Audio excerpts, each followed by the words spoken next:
அனைவருக்கும் வணக்கம். இன்னைக்கு பிரம்ம முகூர்த்த பூஜையில பிரபஞ்ச சக்தி யாரெல்லாம் தேர்ந்தெடுத்திருக்கிறாங்க அப்படின்னு நம்ம பாக்குறதுக்கு முன்னாடி ஒரு விஷயம் நம்ம யோசிக்கணும். என்னன்னா நம்ம என்ன சொல்லுவோம், நமக்கு ஒரு கஷ்டங்கும் போது அது பெரிய அளவுல பார்ப்போம். இவ்வளவு பெரிய கஷ்டம் இருக்கு, எனக்கு கஷ்டம் இருக்கு, எனக்கு கஷ்டம் இருக்குன்னு. அதே அடுத்தவங்களுக்கு பார்க்கும்போது, உதாரணத்துக்கு ஒரு ரோட்ல போயிட்டு இருக்கோம்னு வச்சுக்கோங்களேன். யாரோ ஒருத்தருக்கு ஒரு சின்ன ஆக்சிடென்ட் நடந்தா கூட எத்தனை பேர் நின்னு பாக்குறோம். கண்டிப்பா அது யாருமே செய்யறது கிடையாது.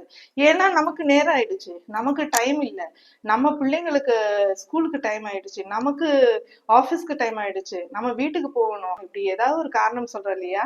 அது என்ன, அடுத்தவங்களுக்கு வந்தா தக்காளி சட்னி, நமக்கு வந்தா மட்டும் ரத்தம்ங்கிறது இல்லையா?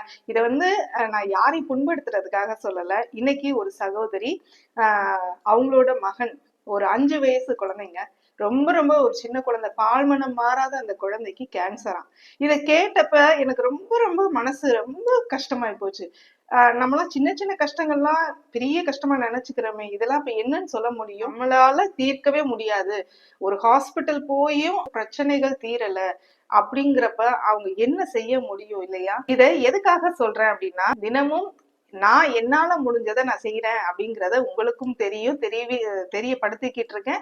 இறைவனுக்கும் தெரியும். நீங்களும் செய்வீங்க, மத்தவங்களுக்கான பிரார்த்தனைகள் கண்டிப்பா செய்வீங்கன்ற நம்பிக்கையும் எனக்கு இருக்கு. என்னோட சகோதர சகோதரிகள் நிச்சயமா செய்வாங்கன்னு. இருந்தாலும் நான் தினமும் 10 பேர் அவங்களோட பெயர்களை சொல்லும் போது அவர்களோட நோக்கமும் வேண்டுதலும் நிச்சயமா நல்லபடியா நடக்கணும்னு உங்களோட பிரார்த்தனைய நீங்களும் சொல்லுங்க. ஒரு 5 நிமிஷம் ஆகுமா?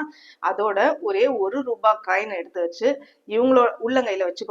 இவங்களோட பிரார்த்தனை எப்படியாவது நல்லபடியா நடக்கணும் இறைவான்னு உங்களோட குலதெய்வத்துக்கு நீங்க உண்டியல்ல போட்டாலும் சரி, இல்ல எந்த கடவுளை நீங்க எந்த கோயிலுக்கு போனாலும் அந்த கோவில்ல இருக்கக்கூடிய உண்டியல்ல போட்டாலும் சரி, இல்ல அந்த பணத்தை நீங்க சிறுக சிறுக சேர்த்து வச்சு ஒரு உணவு தானம் செஞ்சாலும் பரவாயில்ல.